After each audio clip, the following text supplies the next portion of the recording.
So, this episode is going to be about, again, hackers and painters or artists. Is it painters or is it artists? No, it's painters. Hackers and Painters by Paul Graham, as far as I remember. Yeah, Paul Graham. And yeah, I'm going to see you after the intro, as always. And I actually have to close my window because you can hear everything, because there's a street next to my house or in front of my house, which is just not that nice, for the episode. But yeah, I do think that we're going to go straight into the episode because I do not really think that I have to explain anything. Please check out the description. This is the only thing. Please check it out. Please just have a look at all the links that are there because they might be pretty important and or necessary and or quite useful. And well, I would rather stick with useful, I would say. Because there's free things that you can get, and there is also just the other things that I'm doing, and there is also just many different other things. So yeah, yesterday I think stopped with one way to tell how good people are at empathy is to watch them explain a technical matter to someone without a technical background. So this is where we have stopped, and well maybe for a little bit of an explanation for what this book is actually all about. It is about hackers and it is about painters. But it is more or less about just some general quote-unquote rules or general things that this author has seen, has recognized, some patterns. And I think it is quite interesting, just having these thoughts and ideas and insights as well. And I do just remember how cool it is actually to read a book quite, as dumb as it might sound and as crazy as it might sound. It is something that's pretty cool, and I enjoy that, even though I'm not really a big reader, which is quite a funny thing, because the only thing that I'm doing here is reading, most often, and quite often at least, but I'm not a big reader, and I've actually never been a big reader, but maybe I do just like stories, well, who does not like stories, is the better question, I would say, or I would ask, or I should ask, but I think it is a cool book, and I think it is just in general a good idea, or a good thing to just have multiple ideas and multiple thoughts of a person that maybe has experienced a lot and maybe just hasn't experienced a lot. I think in that sense it doesn't quite matter because we all see things in a different light. We all see things differently and we all recognize things differently. Therefore, whether you are a professor at Harvard or not doesn't really matter because you're seeing the world differently anyway, if you're a professor or not. So yeah, let's actually move ahead. It would be a remarkable coincidence if ours were the first era to get everything just right. Which I guess, I don't know if it is going to be the case. I just really doubt that, but I'm not trying to be negative there. It is tantalizing to think we believe things that people in the future will find ridiculous. What would someone coming back to visit us in a time machine have to be careful not to say? Well, the N-word, of course, this might change in the future, but I hope that it's not going to change, that it is not going to get accepted. I do hope that it is something, it shouldn't be the case. The whole racism bullshit, I don't know, it's really unnecessary. It really is. It's just creating some fucking tension, which might be what some people need. Unfortunately, definitely. Unfortunately, because how bad do you have to feel and how bad do you have to be inside in terms of hurt actually as well to just, I don't know, be racist, consciously being racist and shit. I don't believe in it and I don't like that, but who the fuck likes that, and who would actually in public say, well, I like racism, I appreciate that. Who the fuck would say that? Actually, but what I thought about as I've been reading this and what I thought about as I was reading this little paragraph there is, what are the people in the future going to say about us? Are they going to be like, well, we're so dumb motherfuckers and we have been so dumb motherfuckers, as we might be viewing the people from, I don't know, 200 years ago, 300 years ago, and or might they be like, well, not a lot changed, and we haven't been able to just accumulate such a lot of more wisdom or whatnot. Could also be the case. But I really hope, and I also believe that it is going to be more of a positive thing. That in the future that we're going to be just way ahead, and that we're gonna have maybe our fucking flying cars. I am really looking forward to that. I don't know if I'm gonna see that. I actually doubt that, because like, I don't know, like there's so many things that I think we have to figure out for doing something like that. I mean, like we can't build electrical cars at this point in time, so what about the flying cars then? Chances are not that high. But I think it is a great question to ask yourself, like, what are people going to think about us in the future, and what are they going to say, and what shouldn't they be saying if they come back in time? Do you have any opinions or options that you would be reluctant to express in front of a group or your peers? This is a great question, I would say. And I think, which is actually something that's quite, opposed, resisting. Do you have any opinions that you would be resisting to express in front of a group or of your peers, a group of peers? Like, I think there often are some things, whether it is something minor or something major, most often I guess it is something really small, like, okay, I don't like this person, I don't like that person, quite, because of course this is not necessarily not necessarily something that you're going to say in front of this person, being a part of the group there. But I don't know, like, there must be like something for everyone, I guess. Quite. No one gets in trouble for saying that 2 + 2 is 5. Or that people in Pittsburgh are 10 feet tall. Such obviously false statements might be treated as jokes or, at worst, as evidence of insanity. But they're not likely to make anyone mad.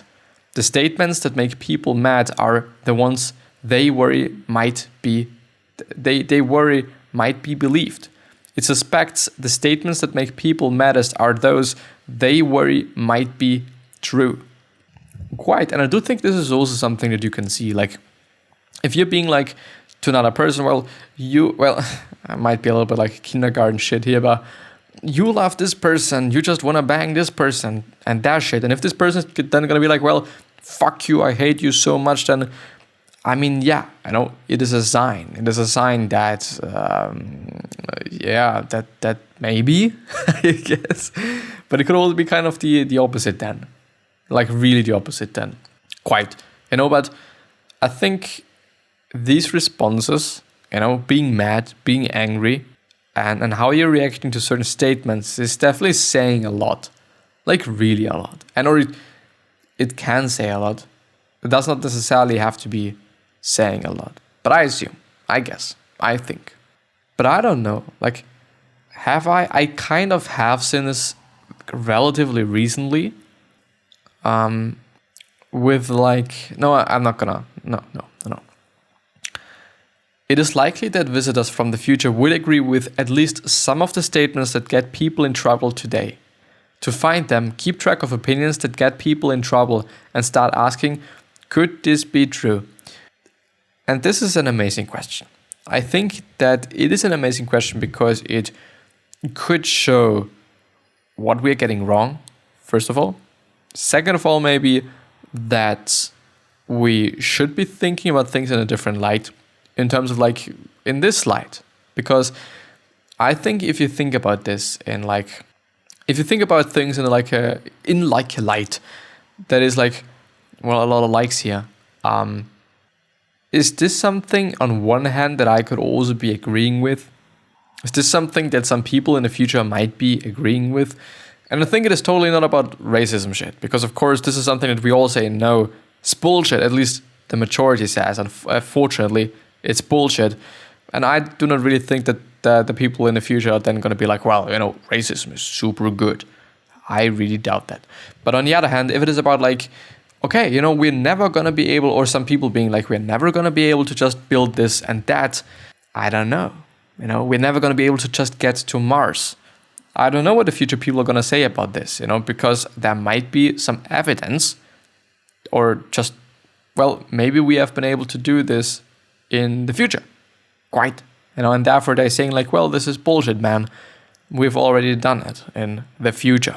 Would actually be amazing, by the way.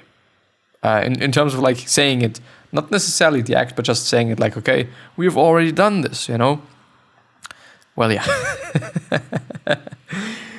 Anyway, I do want to repeat the question actually once again because I've kind of lost it. It is likely that visitors from the future would agree with at least some of the statements that people get in trouble today. Well, in trouble, it is like, is it like trouble in terms of like, okay, you're gonna get it just in jail or some shit? Or is it like, okay, people are gonna be like, well, not really, I just don't think it is gonna be the case, and I don't believe in it, and these things. In one culture, X is okay, and in another, it's considered shocking. My hypothesis is that the side that's shocked is most likely to be the mistake one. I'm sorry. I suspect that only taboos that are more than taboos. Wait. I suspect that the only taboos that are more than taboos are the ones that are universal or nearly so. Murder, for example. But any idea that is considered harmless in a significant percentage of times and places, and yet is taboo in ours, is a good candidate for something we're mistaken about. And I also have to say, it's the truth. And I would say as well, like, what is the case in a lot of other places that is not the case? Well, of course, I could be like, sorry for my chewing gum, but I could definitely be like, well, what about... actually also racism, and also like just racism in terms of religions. I think there's another word for it, but I don't know it, so I'm gonna say it in this way. So, I mean, in other countries it is definitely the case that if you're just gay, for example, as well, that you're gonna get fucked. It's bullshit, it's complete bullshit, but it is the case. But a significant percentage of times and places, this is definitely not a significant time. Like, this is actually for them. They should actually be thinking about it, like, in a significant amount of places, it is totally legal and totally fine to be gay. So why isn't it in our country? Why isn't it in our system? Why isn't it just with our fucking president or whatever? King, whatnot. But I don't know. It should definitely be a question that they should be asking themselves, because, like, bullshit. Bullshit. The thing is, what is something that we should be asking ourselves? Maybe.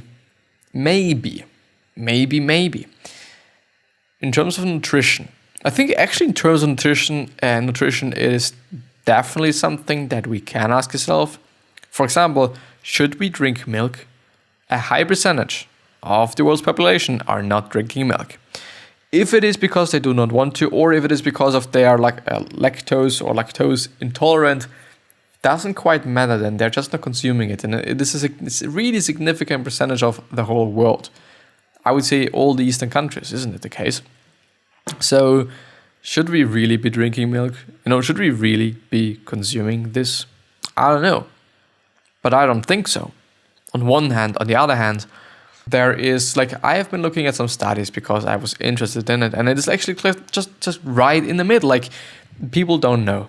People don't know whether it is quote-unquote dangerous, and people don't also know whether it is something that's good for you. Like, there's a lot of things that people say, and also doctors say, maybe just because people say that, I don't know, that you have to drink milk so that your bones are going to be fine. My bones are fine, and I haven't been drinking any milk in just 2 years or something. 1.5 probably. It is fine, I'm not breaking my bones just by walking. And there's also a lot of people in Japan and in Asian countries, China and whatnot, that are not consuming any milk. And they're still not just breaking all together. They're still pretty dense bone structure, I would say. I don't know, obviously, but I would assume, and I do assume, and I do want to say. A lot of my friends are starting to have children now, and they're all trying not to use words like fuck and shit within babies' hearing. Lest babies start using their words too. But these words are part of the language, and adults use them all the time. So parents are giving their kids an inaccurate idea of the language by not using them. Why do they do this? Because they don't think it is fitting that kids. Wait. They don't think it is fitting that kids should use the whole language. We like children to seem innocent. And I think it is important to point out it seem innocent because they are not. I think we just make them innocent.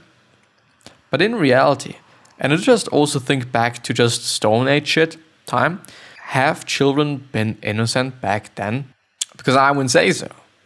I guess At least, like, I don't know. And I haven't been looking up just a lot and shit. But I don't know. Like, of course, if you're just a really, really, really, really, really little baby, then there's not a lot of chances that you're having. But if you're like just 5, 6, 7 and shit, then you can really be a fucking asshole and you can really kill some shit and or other human beings. If you want to, I guess. So yeah. On the other hand, this is also one of the reasons, as far as I at least know, that babies are having so big eyes. Because it looks cute and because the mothers wouldn't, because of the eyes, quote-unquote, discard them as easily, quite. Because, okay, you look into this small child's face and it is so cute and it is so amazing and it is so fucking big eyes. Big eye-like. It's having big eyes. And then you think like, well, no, I'm not gonna quote-unquote discard it. I'm not gonna kill it. I'm gonna keep it because it looks cute, because it is amazing, and because I just want to have it. I guess at least. We might be looking that up because I'm having quite some time left, or we are having quite some time left, so we could be doing this. And the last one is moral fashions more often seem to be created deliberately. When there is something we can't say, it is often because some group doesn't want us to.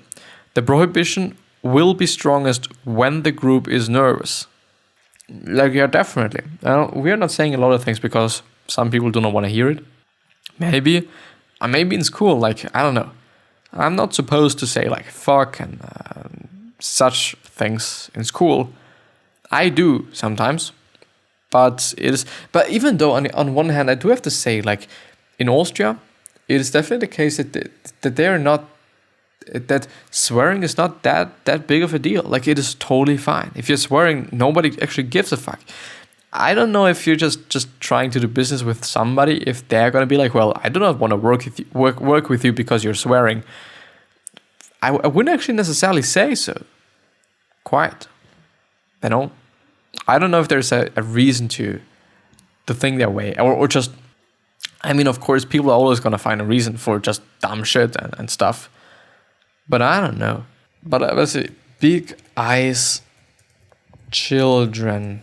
Like, obviously, it is also because of growth things that your eyes are always going to be... No, this is just some fucking crazy shit. The Big Eye Children, the extraordinary story of an epic art fraud. Best Big Eye Children images. What the fuck? Big Eye's true story behind the films starring Amy Adams. So I don't really think that we're going to find something there. Not really. No. Not really. But there's strange fucking pictures. But I also do want to just have a look at Paul Graham. Graham.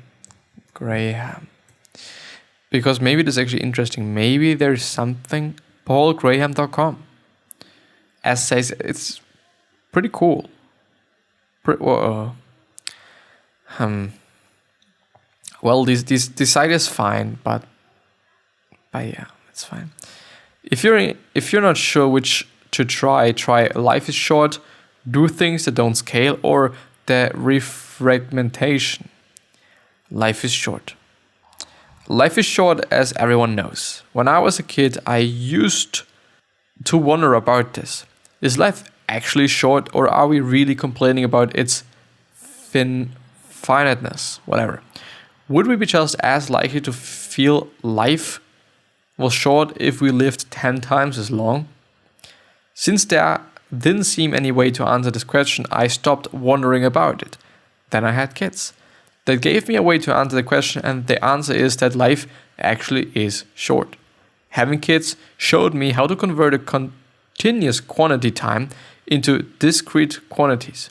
You only get 52 weeks with your 2-year-old. If Christmas as magic lasts from, say, ages 3 to 10, you only get to watch your child experience it 8 times. And while it is impossible to say what is a lot or a little of a continuous quantity like time, 8 is not a lot of something. If you had a handful of 8 peanuts or a shelf of 8 books to choose from, the quantity would definitely seem limited. No wonder what our lifespan was. Pretty interesting, but I think that this is going to be the end of the episode, so no, the wrong one. I wish you the best health, happiness, and also success, and also hope that you're going to remind yourself and you're going to be remembered, which basically means your legacy, and basically means just being a nice person and then being remembered as a nice person. But yeah, gonna see you the next time. I at least hope, and I wish you the best. Stay healthy, stay clean, stay non-smoking, stay eating healthy, and I'm gonna see you. So, bye-bye. Bye-bye. But, it is still loading, so I can't actually, end the episode there. So, yeah. Hello. Hope you're doing fine. I hope you're really doing fine. I really hope so. The next episode is going to be... There's actually a Korean and Japanese translation of this text. Pretty amazing. Pretty amazing. But, just use DeepL, the translator, and you can translate into... let me think. I think Russian, Portuguese, Spanish, Italian, German, English. I don't know if there's something like Mandarin. Let's see. There should be. Maybe for pro users there's more. English, German, French, Spanish, Portuguese, Italian, Dutch, Polish, and Russian. I do wonder why exactly these languages. English makes sense. Spanish makes sense. French makes sense. German, yeah, kind of. It is. What is it? 100 million people that are speaking it. What about just Chinese or Mandarin or something similar? A lot of people are speaking this.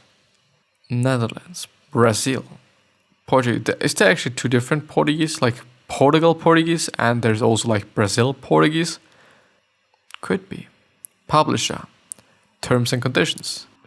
What are they tweeting? Let's see.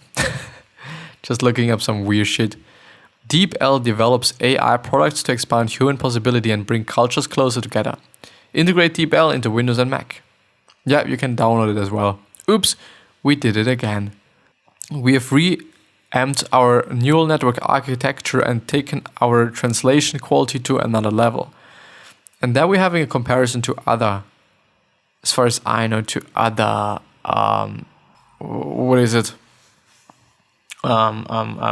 other translators, I guess. Oh yeah. Well, while Google from English to German scores 13 points, something. DeepL 64, 65. From German to English is actually better. It's like just the whole one, like nearly 70. I'm sorry. Then from English to French, also like pretty high. Oh, from French to English, it's actually only at 50, and English to Spanish, 35. But again, Spanish to English, it's way higher. I do wonder why it is the case. Maybe they're also writing about it, but yeah, I don't know. Oh yeah, I can end this episode. So, bye-bye.